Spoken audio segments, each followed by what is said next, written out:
After studying this module, you shall be able to, number one, learn about empowerment.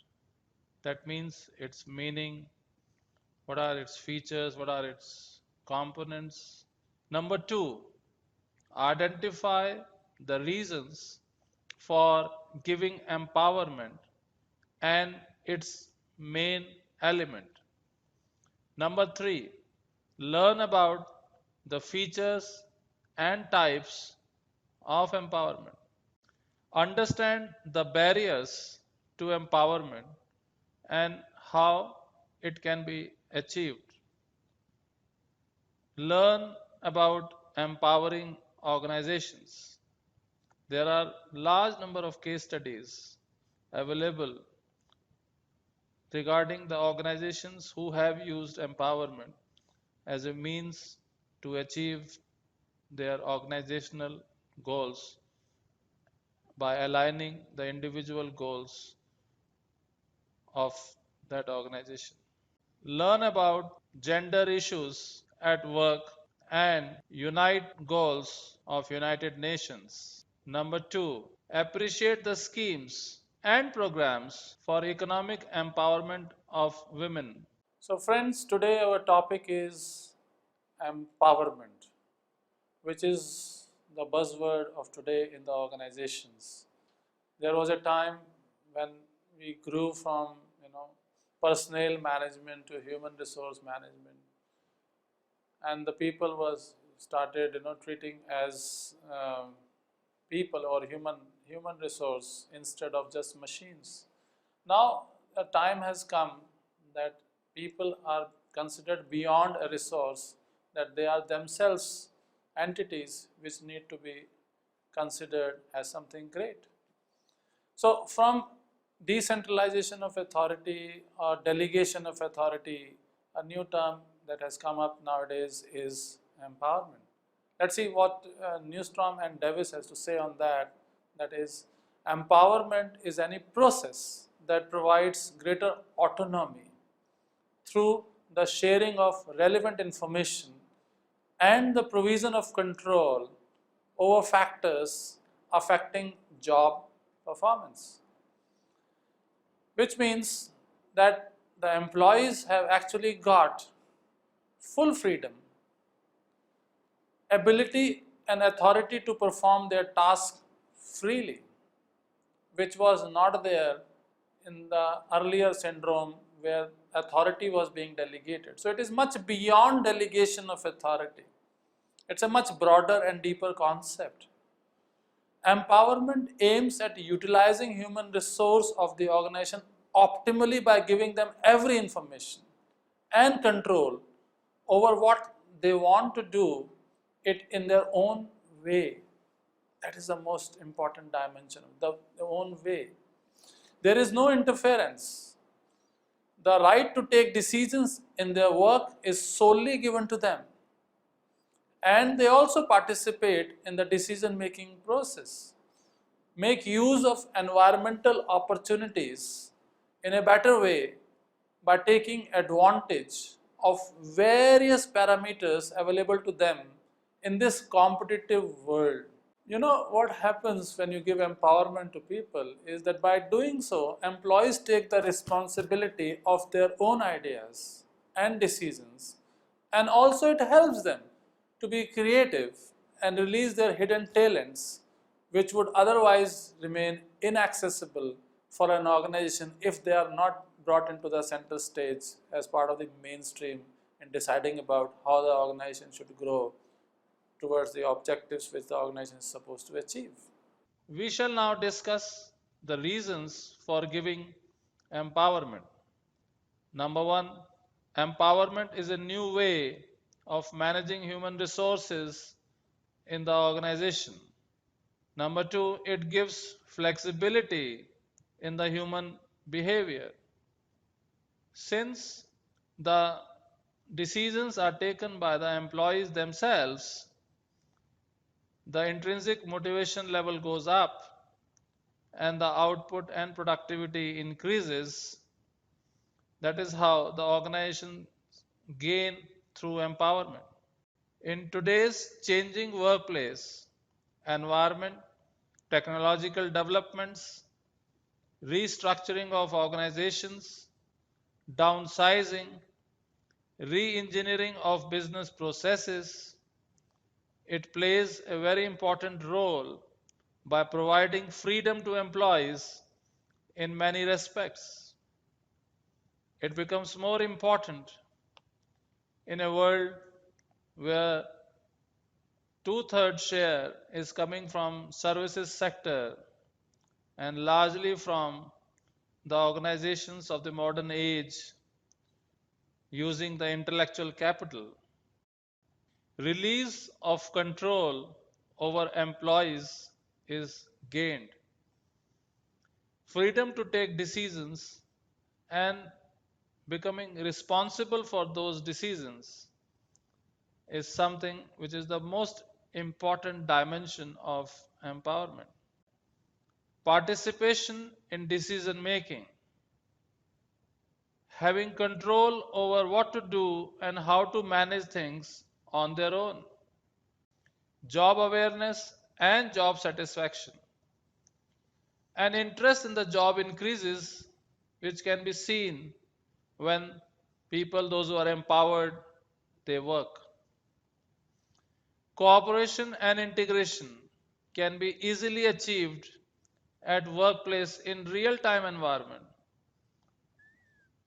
And customer satisfaction can also be achieved simultaneously.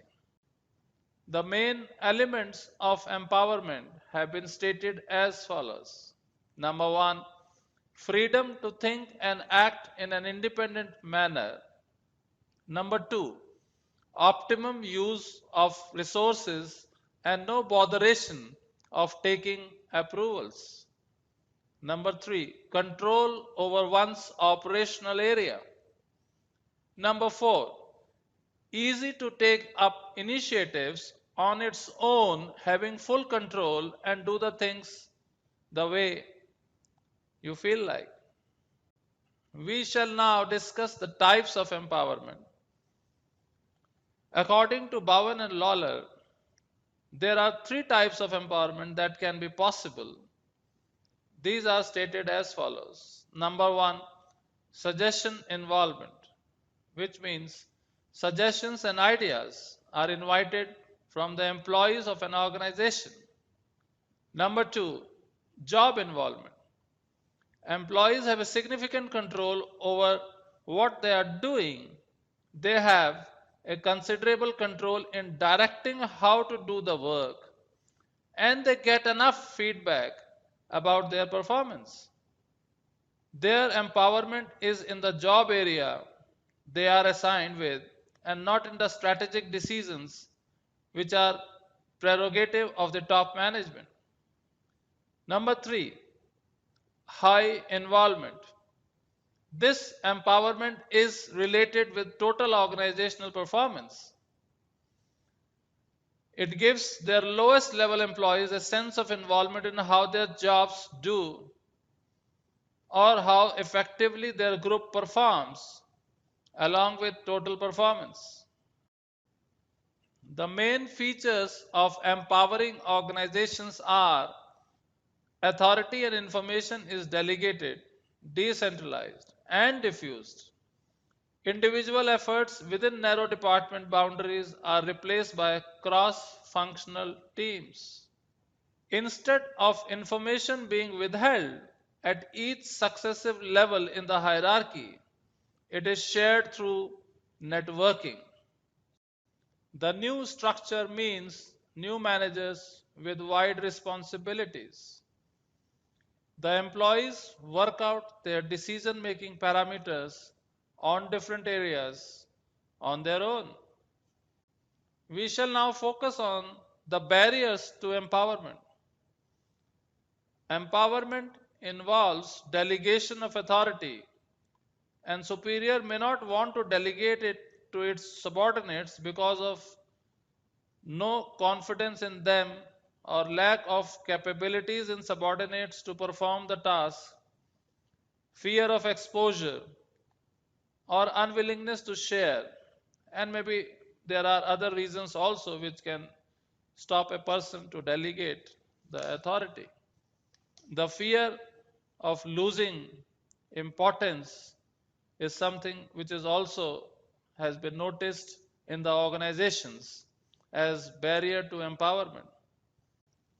To break over old rules and techniques of employee involvement in decision may not be that easy. Leadership and authoritative superior behavior of the top management. Maybe all employees do not want freedom from the fear of taking responsibility of the decision and control in their hand. These may be like theory X people who want direction all the time. Monotonous work environment and working behavior of the employees. Resistance to change, though this change is for the good, but for seeing future in their hand may not be that much liked by all. Organization culture needs to be changed in order to adapt to these changes. Without change in the organization culture, any change may not be acceptable and there may be resistance to change. One need to share the authority with lower levels, and for this willingness is required by the superior who has the authority. There are following steps to empowerment which an organization must take up. Step 1. It is very important to create an environment of empowerment on the basis of goals and vision of the organization.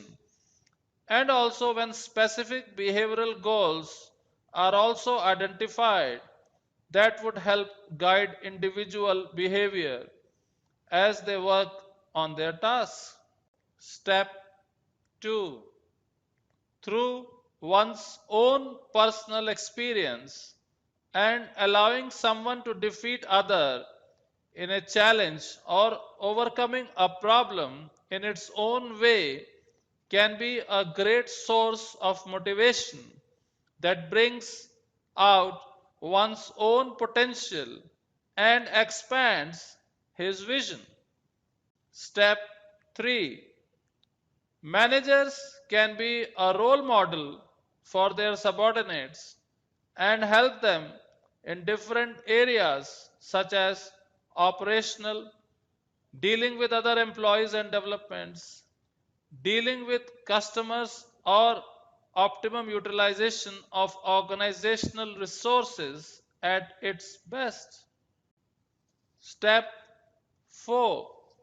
Empowerment is the way to support employees, thus creating a good environment of trust and support by way of rewarding them, appreciating them, giving them incentives, recognition, etc. Step 5. Empowerment cannot be achieved in the absence of clear and real time information. Managers must provide information to its employees from time to time. Lack of knowledge is also a hurdle in empowerment because decisions can be taken freely only if one has knowledge. Managers can schedule various training programs from time to time in order to keep them up to date. Step 6. After exercising empowerment in every aspect and taking relative decisions, it is important to check later whether there is an expected outcome or not. It helps in further improvement in case there is any flaw. We shall now discuss the concept of empowering organizations. Organizations can be empowered to take greater responsibility Empowering organizations have the following features. Authority and information is mostly delegated or decentralized. Cross functional teams are formed to interact, discuss, and solve the work related problems. Building up of small groups at hierarchical level spreads information, and it is no more withheld by a single department. This helps creating strong networking in the organization. Employees work out their decision making parameters. Organization culture becomes open and responsive to change. That also increases organizational effectiveness by taking out everyone's inner potential and knowledge, and expands organizational boundaries. Let us throw some light on gender issues at work. Two-thirds of the world's illiterate adults are female, and over 65% of its poorest people are women and girls. Gender equality and women's empowerment are very important for the realization of human rights for all. Equal distribution of rights to men and women at every place, home, or organization is must.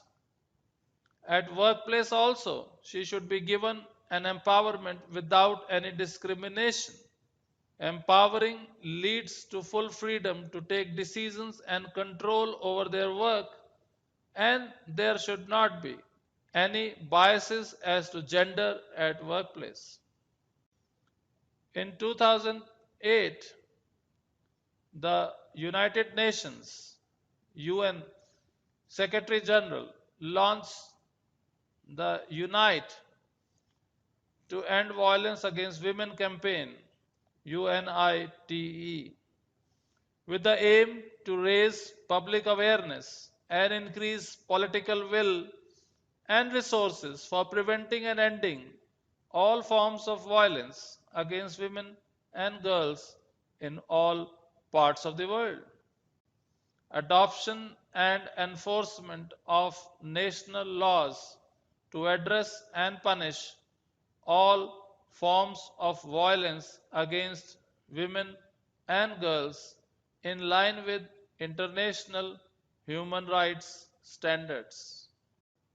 Adoption and implementation of multi sectoral national action plans that emphasize prevention and that are adequately resourced. Establishment of data collection and analysis systems on the prevalence of various forms of violence against women and girls. Establishment of national and or local campaigns and the engagement of a diverse range of civil society actors in preventing violence and in supporting women and girls who have been abused.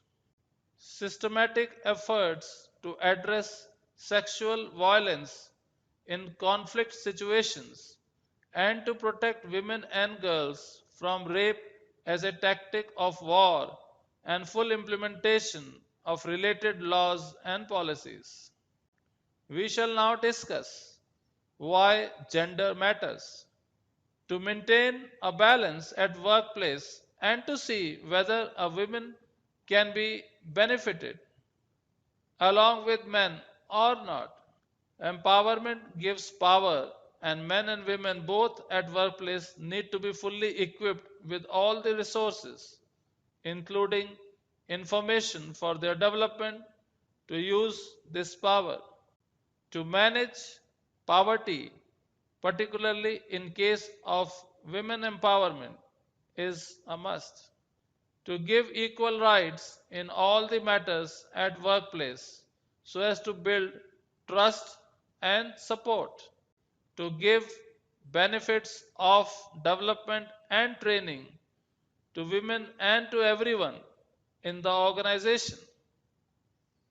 to give women a decision-making power and gain control over their work, equal access to women to healthcare, quality education at all the levels, career and vocational guidance, employment, equal remuneration, social securities, etc.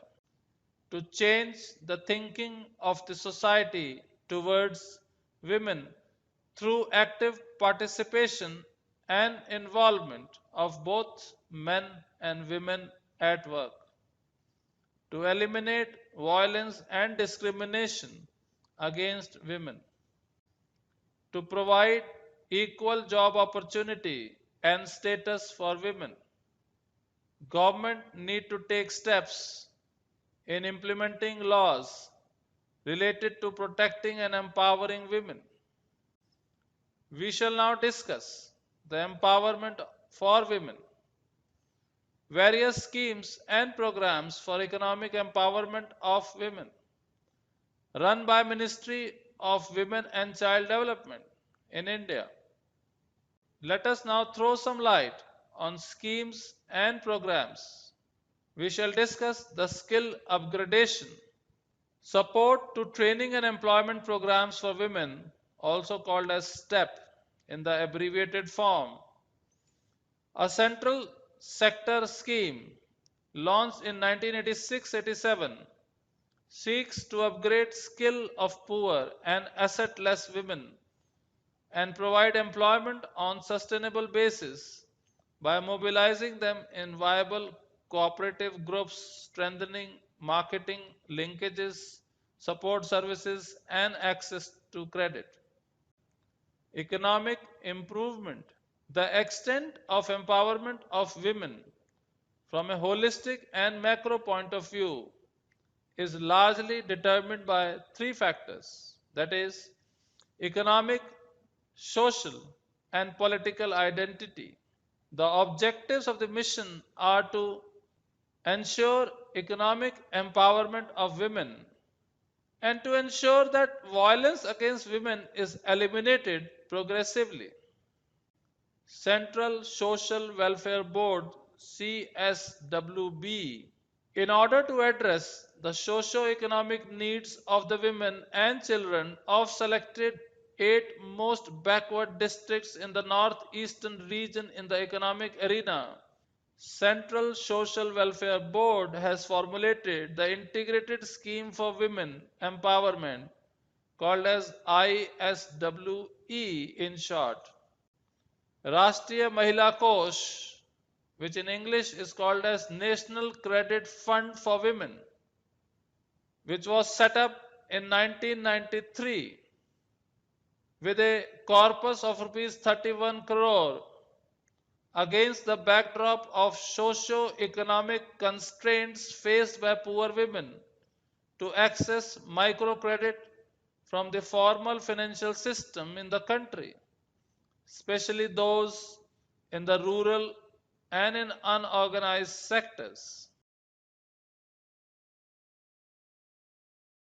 Empowerment aims at utilizing human resources of the organization optimally by giving them every information and control over what they want to do it in their own way. The most important dimension here is in their own way, and that is what empowerment brings in. So, empowerment is a new way of managing human resources in the organization, or you may say managing organizations, because in this case human is not treated as a resource to attain the objectives of the organization. They themselves become important. So it's much beyond just considering them as human resource. It gives flexibility in the human behavior. The main elements of empowerment are: number one, freedom to think and act in an independent manner, optimum use of resources, and no botheration of taking approvals from the hierarchy of an organization. One boss, other boss, one third boss. So generally in an organization the hierarchy is so huge that the time is lost in taking approvals. what we call as red tape in bureaucracy is also true in many of the private sector organizations as well. So the time is saved from the approvals and is used in creativity and innovation by people in the organization. So it provides control over one's own operational area. Easy to take up initiatives on its own, having full control and do the things the way one likes. According to Bowen and Lawler, there are three types of empowerment that can be possible. One is suggestive involvement, second is job involvement, and the third is high involvement. The main aim of empowering organizations is to gain the benefits of hidden talents and in-depth knowledge of employees by giving them the opportunity to do things in their own way. It is very important to create an environment of empowerment on the basis of goals and vision of the organization, and also when specific behavioral goals are also identified that would help guide individual behaviors as they work on their task. Like, Google provides 20% of the time to their employees in doing whatever they want to do. And if that creativity is something that matches with the goals of the organization or long-term vision of the organization, in that case, they allow that to be nurtured further. So that's a perfect example of empowerment. 20% of the time is like 1/5 of the time for what they are paid for. And there are many other organizations who actually provide such kind of opportunities to people. Like NIT was created out of HCL just based on this principle of empowerment. Like one of the employees went to the top management and said there is a lot of opportunity in training computers to people, although HCL was basically hardware component organization, manufacturing organization, you can say. But then training was something which was, you can say, forward integration of computers. So that person was allowed to go ahead and create an organization called NIIT, and you know the success, how successful it became in the future. So these are like case studies on empowerment, how organizations have been built from one organization just on the basis of empowerment, and there are n number of case studies on empowerment.